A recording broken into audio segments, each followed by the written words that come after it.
No Justiça Legal de hoje, você vai conferir como foi o mutirão para a regularização de embarcações de Palhoça, município localizado na Grande Florianópolis. No quadro Entrevista, o nosso convidado é o juiz de direito Evandro Volmar Riso, que fala sobre o projeto idealizado por ele na comarca de Sombrio, intitulado Oficinas Profissionalizantes, Adolescentes em Cumprimento de Medida Socioeducativa. Acompanhe também no quadro Isso é Legal, uma reportagem sobre o Museu da Música, localizado no município de Timbó, na região do Vale do Itajaí. E a partir de agora, você vai ver a cobertura do 7º Congresso Catarinense de Direito Administrativo que aconteceu em Florianópolis. O 7º Congresso Catarinense de Direito Administrativo, realizado no auditório Antonieta de Barros, na Assembleia Legislativa do Estado, iniciou com uma homenagem ao professor Luiz Carlos Concelier de Olivo, ex-reitor da Universidade Federal de Santa Catarina, que se suicidou há pouco mais de um mês após ser banido da universidade sob suspeita de obstruir a justiça nas denúncias da referida instituição. O Cancelheiro é uma pessoa querida por toda a comunidade, se sabe. A própria reação, tanto à prisão como à morte dele, todos percebem que foi algo avassalador aqui no Estado e fora do Estado. Grandes jornalistas do Brasil têm se manifestado, indignação com relação a esse ato. Isso só mostra o grau de prestígio que ele sempre teve e como ele era querido como pessoa. Então, assim, mais do que justa a homenagem. A solenidade contou na conferência de abertura com a palestra do ilustre advogado criminalista Antônio Carlos de Almeida, que falou sobre abuso de autoridade. Antigamente, quando eu era estudante, eu achava que a gente tinha que fazer diariamente uma revolução. Hoje eu acho que a grande revolução é o cumprimento da lei, o cumprimento da Constituição. Nós temos os direitos constitucionais bem expostos, só que nessa ânsia, nesse momento midiático que nós vivemos, com essa espetacularização do processo penal, essa exposição da pessoa, aconteceu aqui no Estado, quer dizer, o suicídio do reitor, que é uma coisa absolutamente triste e lamentável, talvez seja um momento de reflexão na sociedade brasileira, porque a exposição ao excesso leva a essa fragilidade absurda da pessoa humana. Isso ocorreu nas Mãos Limpas na Itália. Nas Mãos Limpas foram 30 suicídios. Então, essa super exposição midiática, essa mídia opressiva e essa espetacularização do processo penal leva a essa consolidação dos abusos. Em seguida, foi a vez do advogado Salomão Ribas Júnior palestrar sobre os meios e os fins da corrupção. Há uma reclamação da opinião pública em geral, isso você verifica nas pesquisas, ou verifica nas entrevistas que os populares dão, uma reclamação de punição para aqueles que são responsabilizados pelo desvio de dinheiro público, pela prática de atos de improbidade administrativa. Se há uma reclamação, é preciso que o poder público, de alguma maneira, encontre solução para isso. Qual é a solução? A solução é, em última instância, judicial.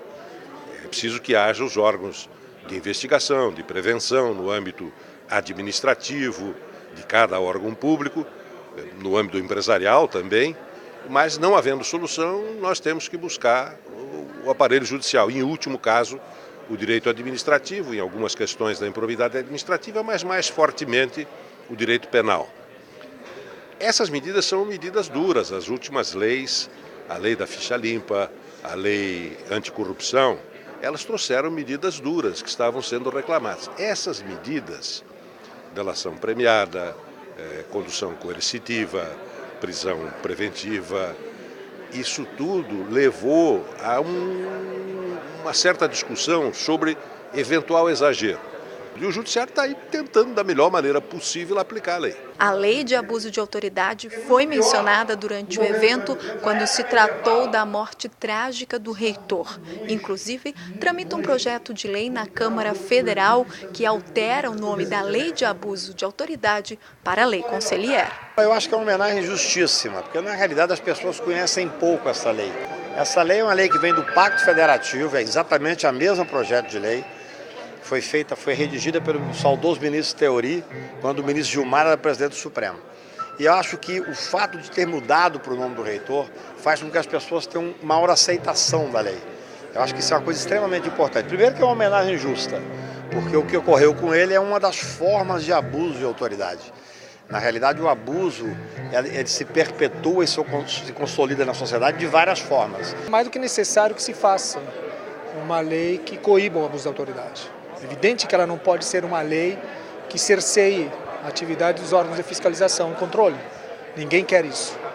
Mas, de outra parte, é necessário sim, a meu ver, se vamos acreditar que ninguém está acima da lei, né, os próprios agentes de controle, sistemas de justiça também devem estar sujeitos a parâmetros quanto à sua conduta.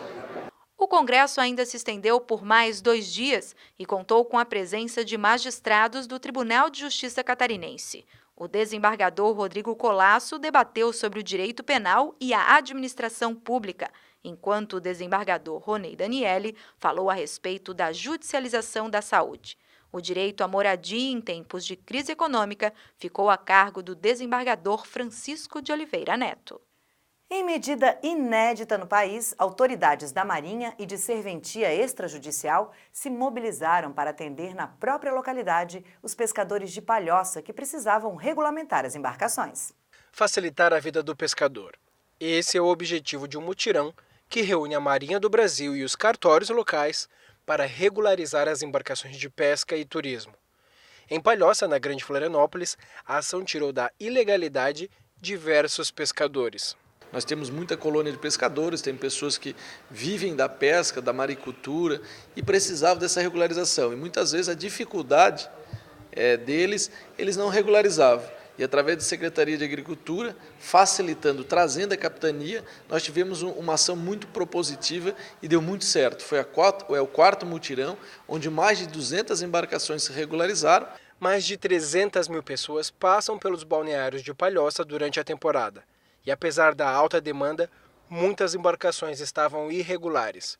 No quesito pesca, 42 barcos exerciam atividade sem qualquer tipo de regulamentação. Há uma satisfação muito grande dos pescadores que no seu dia a dia têm muitas dificuldades de se deslocarem, né? Até Florianópolis, fica a 50 quilômetros daqui. Às vezes tem que levar a embarcação até lá para fazer a vistoria e hoje nós estamos aqui, além com o atendimento administrativo, temos toda a equipe de inspeção naval, que nesse momento está na praia fazendo uma vistoria. Então eles fazem a vistoria, retornam aqui, pegam um segundo, né, seguem a ordem e vão fazendo as vistorias em loco. Então isso dá um ganho bastante aí para os nossos pescadores, que normalmente tem que esperar 30, 40 dias para fazer essa vistoria. Tem que ir lá na capitania, tem que agendar. No dia marcado, eles têm que ir lá com um veículo próprio, pegar o inspetor, trazer aqui, levar lá de novo. Então, assim, é um transtorno danado e hoje a gente traz a capitania aqui com o pé dentro d'água praticamente, com o pé dentro do barco. Zoraide é esposa de pescador e trabalha no inverno ajudando o marido e no verão com passeios pela Praia da Pinheira, em Palhoça, na Grande Florianópolis. Ela explica que este ano o processo de regularização ficou muito mais fácil. É importante para a gente, para ter os documentos tudo certinho, né? Porque é bom a gente trabalhar tudo certinho para não ter complicação adiante, né? Então, para eles é muito importante para a gente aqui, eles virem fazer isso para a gente. Quem trabalha com turismo também teve a oportunidade de adiantar e deixar em dia todos os documentos. Eles vieram aqui, principalmente para fazer a vistoria dessa nossa embarcação de passeio no turismo. O barco de pesca que hoje faz transporte de pessoas para passeio, a Banana Boat, entende? Então é muito importante quando a gente evita do pessoal lá, porque dá muito transtorno. Para nós é muito bom essa iniciativa da Marinha estar perto da gente, vindo fazer essa regularização, né? Na verdade, todos os nossos barcos, do pessoal que opera aqui na Praia de Baixo, eles estão todos licenciados e em dia com documentação, mas como é transporte de passageiro, a Marinha tem que vir fazer essa vistoria todos os anos, né? Então, quando um documento ele vale por 5 anos, mas essa vistoria ela é feita anual. A Suzana é responsável pelo cartório da região e explica que a parceria acaba agilizando os trâmites burocráticos. Os processos já ficam engatilhados, nós damos preferência para que isso seja feito tudo no mesmo dia. Nós atendemos a todos no mesmo dia para que eles consigam fazer esse documento, sair desse evento com o documento da embarcação pronto. Assim que deve ser. Poder público e comunidade caminhando juntos. Ações como esta garantem a exploração marítima em conformidade com a lei. Quem ganha, ao final de tudo, é a sociedade.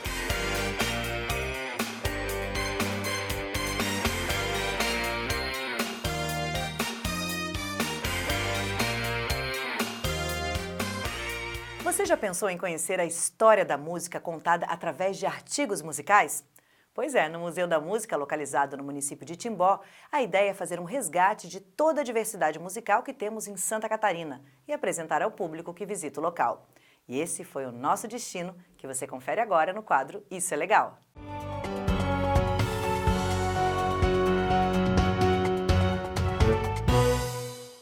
Instrumentos musicais e acessórios, literatura musical, partituras, desenhos técnicos, métodos e material didático. O Museu da Música, localizado em Timbó, no norte de Santa Catarina, a cerca de 170 quilômetros da capital Florianópolis, reúne mais de 1000 peças, provenientes de várias partes do mundo. Nós temos um acervo de mais ou menos 250 instrumentos musicais, alguns são originais, outros são réplicas de instrumentos que você só vai encontrar realmente em museus da Europa. Então nós temos instrumentos que vieram da República Tcheca, Alemanha, França e algumas réplicas que foram construídas aqui no Brasil mesmo, pelo Sr. Hans Hermann Thiel, que é o idealizador do museu. Ele também constrói instrumentos. Fundado em 2004, o único museu do Brasil exclusivo nessa categoria tem como objetivo preservar o patrimônio cultural e mostrar ao público a história da música ao longo dos séculos e gerações. Os instrumentos que mais chamam a atenção são os instrumentos da época da Renascença, os instrumentos mais antigos, que são charamelas. Depois vocês podem observar as charamelas, os chalumos, que são instrumentos que não tem mais hoje em dia dessa forma, apenas grupos de música antiga, mesmo renascentista, medieval, que usam instrumentos assim, porque eles sofreram alterações, né, e se transformaram em outros instrumentos, né? O chalumo se transformou depois na clarineta, enfim, a chalmai se transformou no oboé. Então ele sofreu alterações, então daquele jeito como era antigamente só vai encontrar no museu mesmo. Então isso chama bastante atenção, né? Principalmente do pessoal que está acostumado só a ver violão, acordeão, guitarra.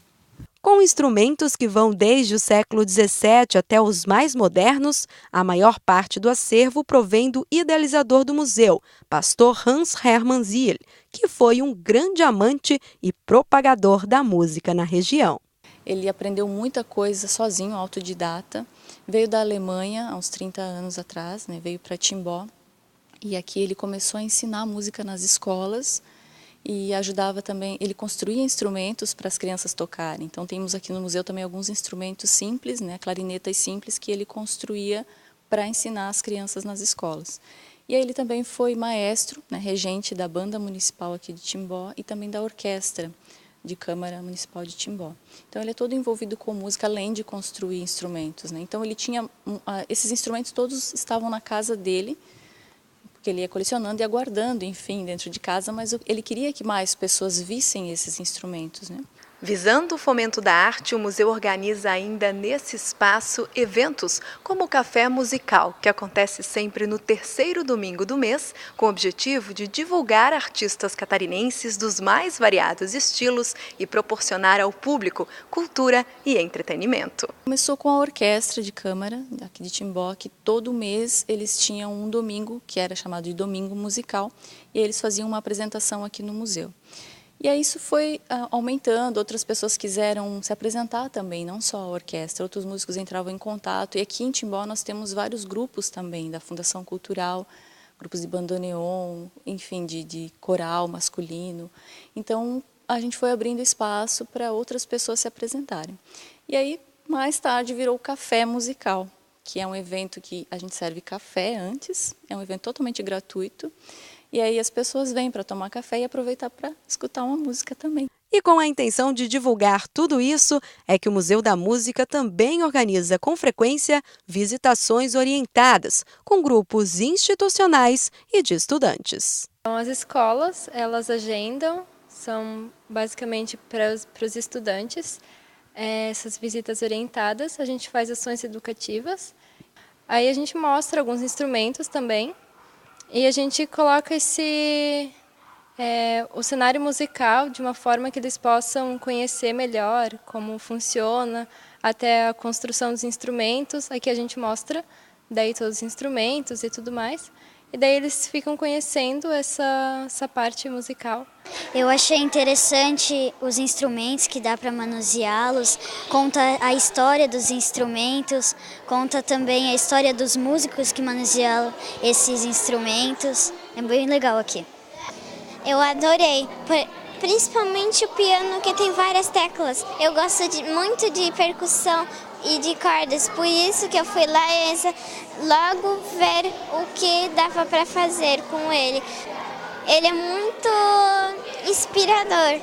Eu gostei de todos os instrumentos e esse museu é muito especial para mim porque eu amo música.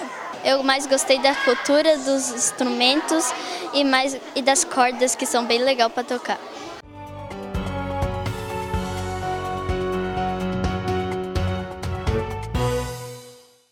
E a seguir, no próximo bloco, no quadro Entrevista, recebemos o juiz de direito que atua na comarca de Sombrio, Evandro Volmar Riso, que fala sobre o projeto idealizado por ele, intitulado Oficinas Profissionalizantes, Adolescentes em Cumprimento de Medida Socioeducativa.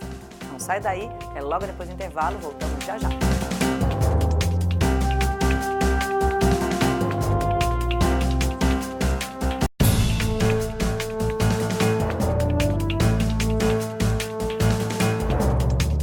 De acordo com o Departamento de Pesquisa Jurídica do Conselho Nacional de Justiça, adolescentes de 15 a 17 anos com família desestruturada, defasagem escolar e uso de drogas são os principais protagonistas nos atos infracionais.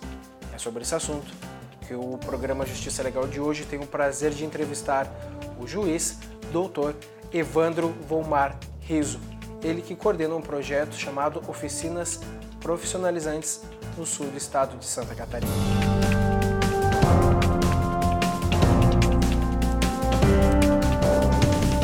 Doutor Evandro, eu abro essa entrevista te perguntando o que são essas oficinas profissionalizantes. O projeto das oficinas profissionalizantes é um sistema que visa a dar efetividade às medidas socioeducativas aplicadas aos adolescentes em conflito com a lei que tenham praticado ato infracional sem violência ou grave ameaça à pessoa. É um sistema, então, que visa fazer essa abordagem para que a medida aplicada, então, seja efetiva, para que esse jovem tenha uma readequação social a partir do ato infracional praticado. Mas como elas funcionam na prática? A partir do momento que se tem notícia da prática do ato infracional, então, apurado mediante o procedimento específico, o adolescente recebe a aplicação da medida socioeducativa, né, desde que o ato infracional não seja com violência ou grave ameaça à pessoa. O adolescente é encaminhado pelo setor social do fórum para os municípios e no município ele pode fazer a opção de cursar as oficinas profissionalizantes. Nós temos 3 cursos oferecidos, disponíveis aos adolescentes, então, em conflito com a lei: corte e costura, informática e vendas. Nesse curso, então, eles participam durante 7 meses e, ao final, então, são certificados com um certificado profissionalizante oferecido pelo município numa celebração, numa formatura, depois de participarem desse curso. E quem participa dessas oficinas, há algum tipo de obrigação para quem comete esses atos infracionais? Não, não há uma imposição. Ele pode optar pela forma tradicional de prestação de serviços à comunidade. Mas desde que o programa foi implementado aqui, não tivemos adolescentes que fizeram essa opção. E me parece que é um pouco lógico, sim, porque por vezes, né, nós não aceitamos que adolescentes sejam submetidos a trabalhos insalubres, mas a prestação de serviços à comunidade, por vezes, ela é constrangedora. O adolescente é encaminhado a prestar serviço à comunidade numa escola, às vezes próximo do bairro, e é visto naquela condição. Então, me parece um pouco lógico eles aceitarem a participar do curso, primeiro porque é uma possibilidade de expansão e de melhora pessoal. E segundo, porque evita situações constrangedoras, deles serem constrangidos em situações próximos à residência, próximo aos familiares, aos amigos, então evita esse tipo de situação. E o senhor percebe algum tipo de mudança no comportamento desses jovens ao participarem do projeto? Então, a minha chegada na comarca foi no início de 2013. Em 2012 já havia sido sancionada a lei do SINASE e não existia nada no município implementado em relação às medidas socioeducativas. Foi então que surgiu a ideia, por meio do setor social do Fórum, de reuniões mensais com os municípios para que existisse um programa de prestação de serviços que fosse efetivo, que realmente fizesse uma interferência positiva na vida dos adolescentes.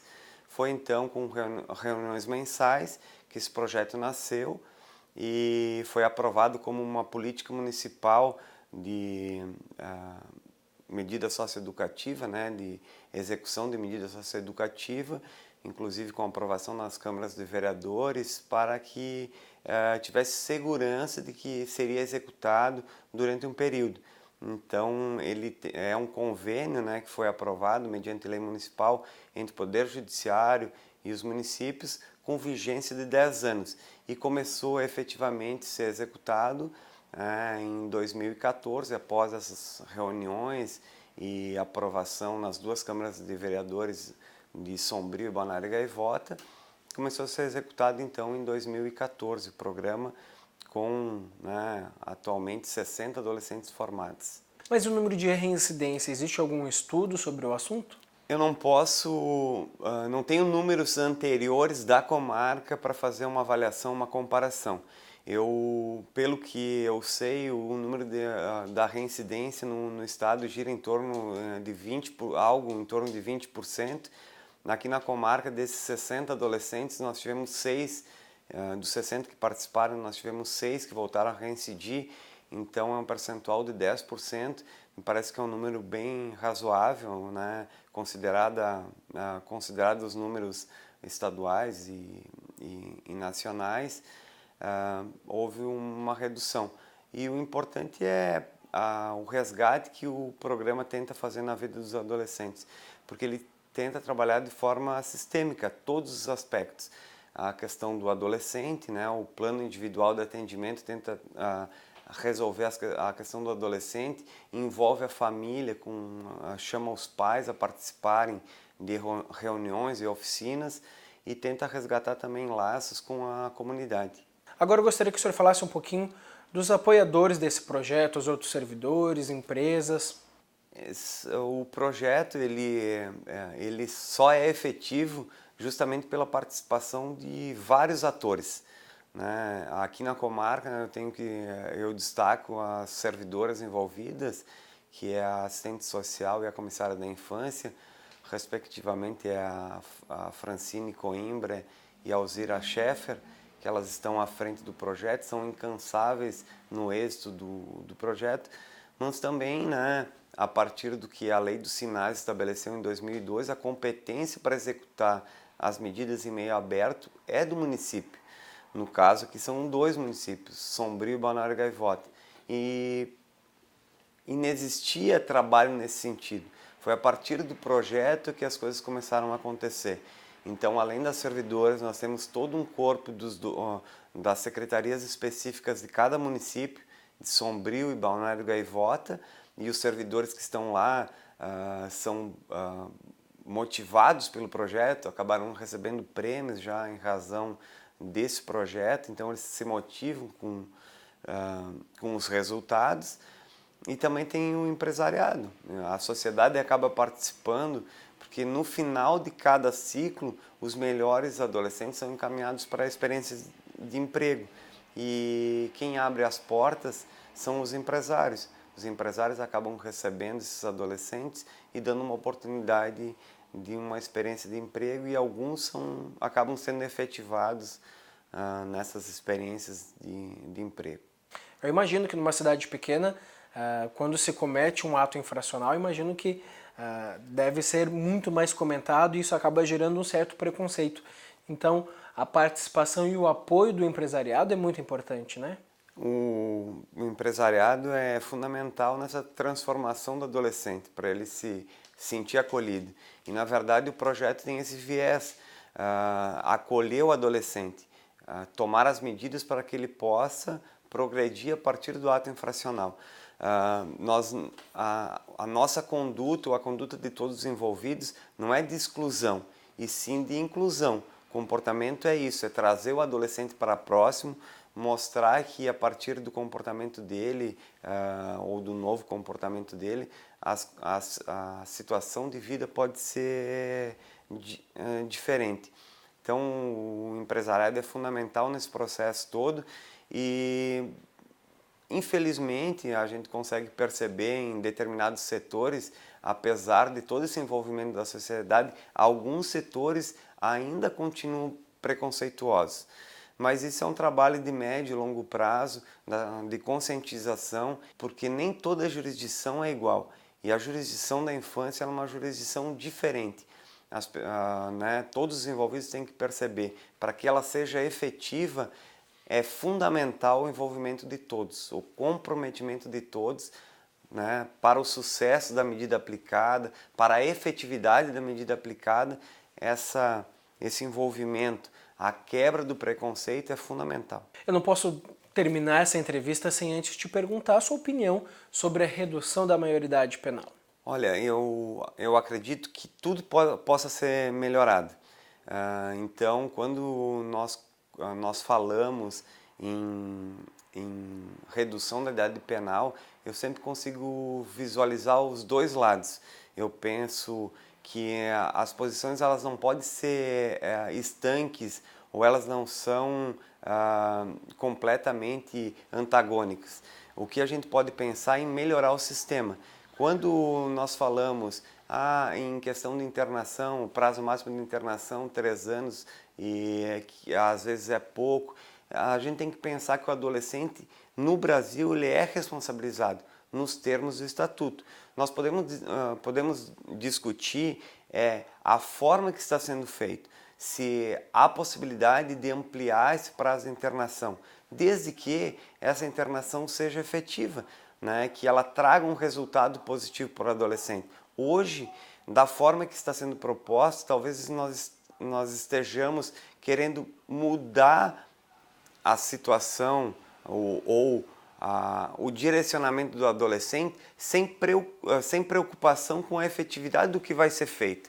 Então, da forma que se propõe redução de idade penal de 18 para 16 anos, eu sou contrário, mas eu sou aberto a discutir as formas como está sendo feito, ampliar o prazo de internação para determinados crimes, ou depende da gravidade do crime, alterar essa questão da internação por um tempo maior, desde que também haja preocupação do Estado no sentido de que haja efetividade no que está sendo feito e no que está sendo aplicado, porque a gente não pode desconsiderar que há falta de vagas, que o sistema também não é efetivo tanto quanto deveria ser.